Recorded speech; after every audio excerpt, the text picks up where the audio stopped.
Қайырлы күн баршаңызға. Менің каналыма қош келдіңіздер. Бүгін сіздермен қазіргі таңда хит болып жатқан шашлык самсамен, осындай ерекше самсаның бүгілу әдісімен бөлісетін боламын. Видеоның соңына дейін менімен бірге болыңыздар. Ең алдымен біз қатпарлы қамырын жасап аламыз. Сол үшін бізге қажетті заттар ол ұн, жұмыртқа, менде 2 сары уыз және 1 бүтін сары май қажет, тұз, бөлме температурасында су және қаймақ. Кеңірек ыдысымызға ұнымызды саламыз. Оның үстінен мұздатқыштан шыққан мұздай майымызды ұнға аунатып отырып үкіштен өткізіп аламыз.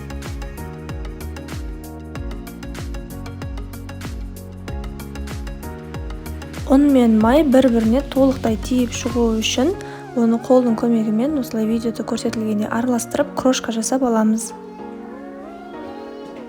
Бізде осындай крошка пайда болуы керек.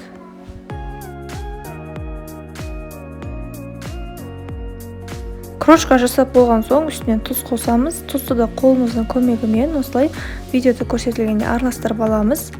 Олардың үстінен 2 сары уыз бен 1 жұмыртқамызды және 20% қаймағымызды қосамыз.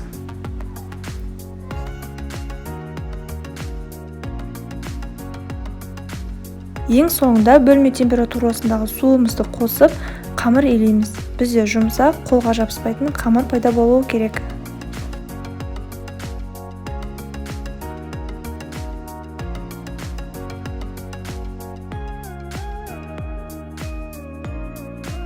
Қамырымыз дайын. Міне бізде қолға жабыспайтын жұмсақ қамыр шықты. Енді 2-ге бөлеміз теңдей және де салафан пакетке немесе пищевой пленкамен орап мұздатқышқа 1 сағатқа, кемінде 2 сағатқа салып қоямыз.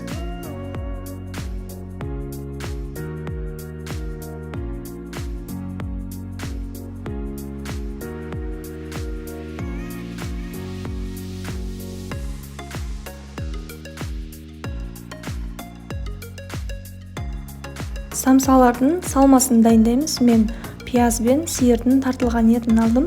Екеуінің салмағы 1-1 болу керек. Сол кезде бізде жұмсақ болып шығады самсамыздың салмасы, яғни құрғақ болып қалмайды. Орысша айтқанда сочный болып шығады.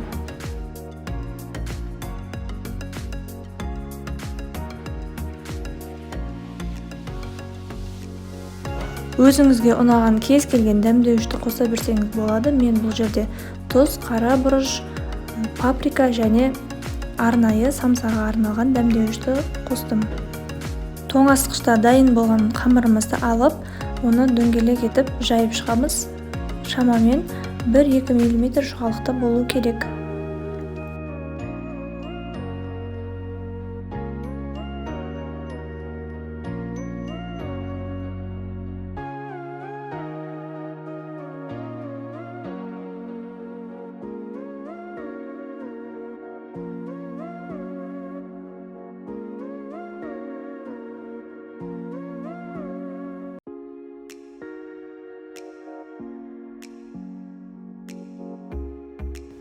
Біздің қамырымыз дайын болды. Шамамен 2 мм жұқалықта болды. Енді осыған сары майымызды ертіп жағып шығамыз. Сары май салқын болуы қажет. Ыстық күйінше жағып қоймаңыздар.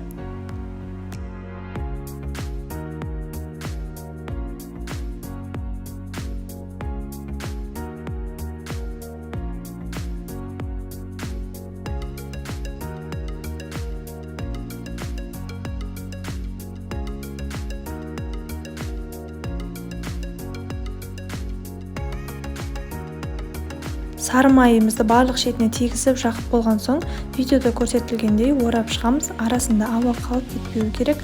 Соны мұқият қадағалаңыздар.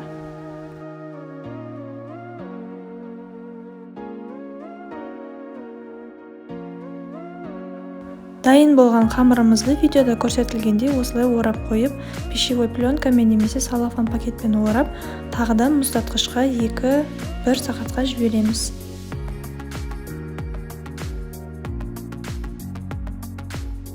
Біздің қатпарлы қамырымыз дайын болды. Енді тараздың көмегімен теңдей бөліктерге бөліп шығамыз.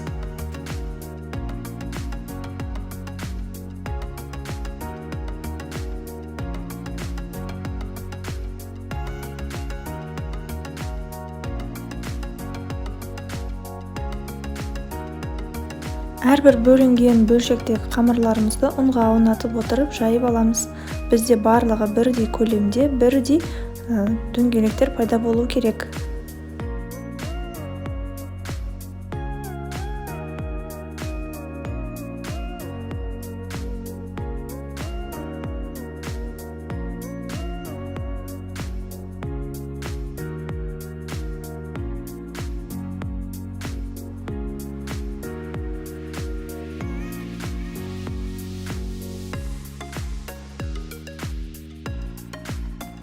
Салмасында тараздың көмегімен бірдей етіп салып шығамыз.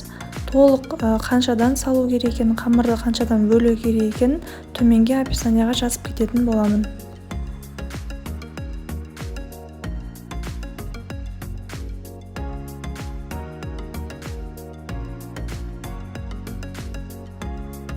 Көріп тұрғандарыңыздай барлығы бірдей болып шықты, бірдей формада, бірдей граммда, көзге де әдемі көрінеді. Енді осыларды бүгетін боламыз. Ең бірінші шашлык самсаның бүгу жолын көрсететін боламын. Ол үшін қамырдың ең шетінен бастап қатты басу арқылы сұқ саусақпен бас бармақтың көмегімен бүгіп аламыз.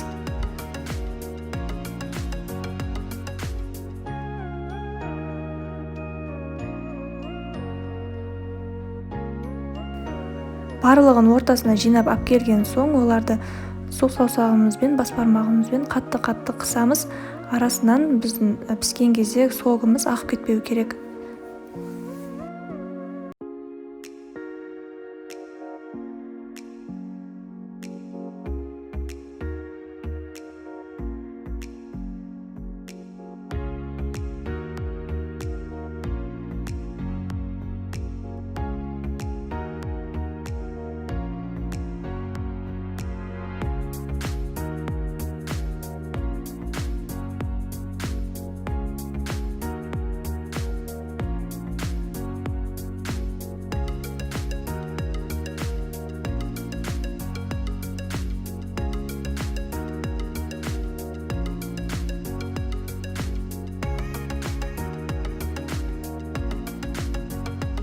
Біздің шашлык самсаларымыз толықтай дайын болды десек те болады. Енді тек шпажкаларға салу ғана қалды.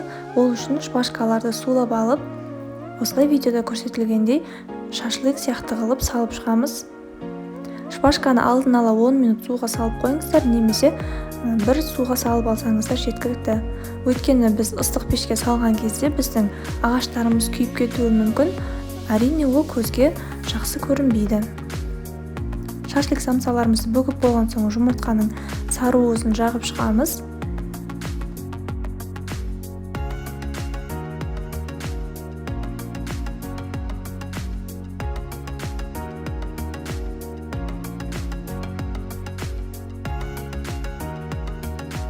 Сары уыздарды жағып болған соң, мен олардың үстінен кунжут пен мак сеуіп шықтым.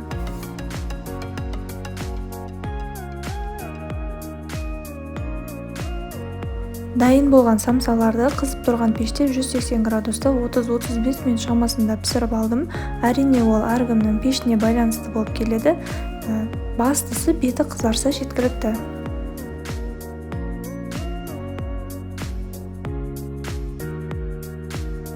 Енді самсаларымыздың екінші бүгілу әдісін сіздерге көрсете кетейін.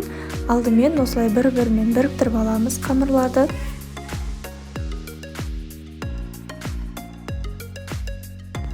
Бір-бірімен біріктіріп алған соң, осындай кішкентай ағаш таяқшаның көмегімен самсаларымызды видеода көрсетілгендей түйреп шығамыз.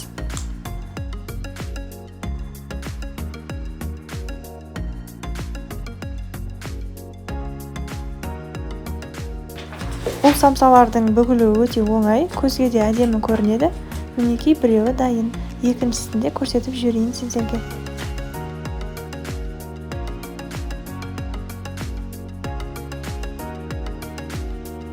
Мінекей бізде осындай сүйкімді, әдемі самсалар пайда болады. Ең бастысы, самсаны пешке салған соң, 10 минуттан соң ағаш таяқшасын алуды ұмытпаңыздар. Өйткені ұзақ уақыт тұра берсе, ағаш таяқшамыз біздің шықпай қалуы мүмкін. Бұл самсалардың да үстінен сары уызды жағып, жұмыртқаның үстінен кунжут пен макты сеуіп шықтым.